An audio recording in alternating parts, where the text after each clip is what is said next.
Common St. Johnswort is a terrestrial weed native to Europe, Asia, and northern Africa. It has a long history of use in herbal remedies, so it was intentionally introduced to the USA on multiple occasions by European settlers. It escaped cultivation in the United States as early as 1793 and has since become a nuisance weed throughout much of the continent, though it is most problematic in the West. Common St. Johnswort grows best in full to mixed sun and in disturbed soil, but it can spread into undisturbed sites as well. It is a serious weed of forest clear-cuts, roadsides, rangeland, and abandoned fields. Extreme winter temperatures limit its range, as does annual precipitation, less than 12 inches. This weed is a vigorous competitor, displacing native or more desirable forage species. Glands on the weed's foliage produce hypericin, an oil and phototoxin. If consumed in large quantities, starvation, dehydration, and even death may occur. Common St. Johnswort is an herbaceous perennial.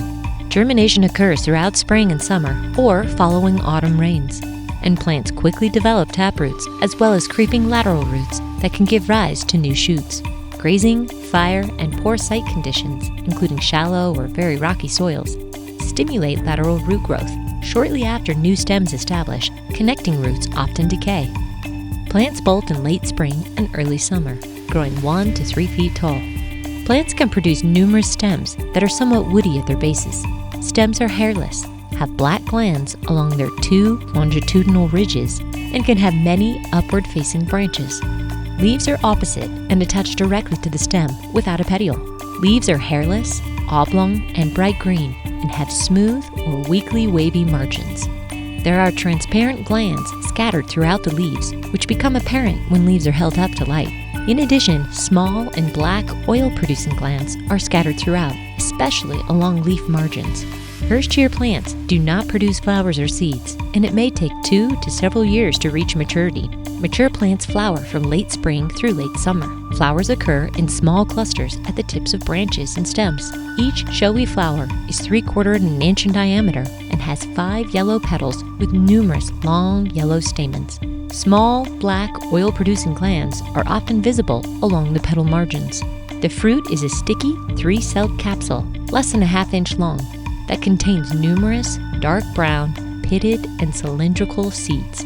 A single plant can produce 15,000 to 34,000 seeds, which may remain viable in the soil for over 50 years. Although leaves and stems are green initially, the entire plant eventually turns a deep rust color as the above-ground growth dies back prior to winter.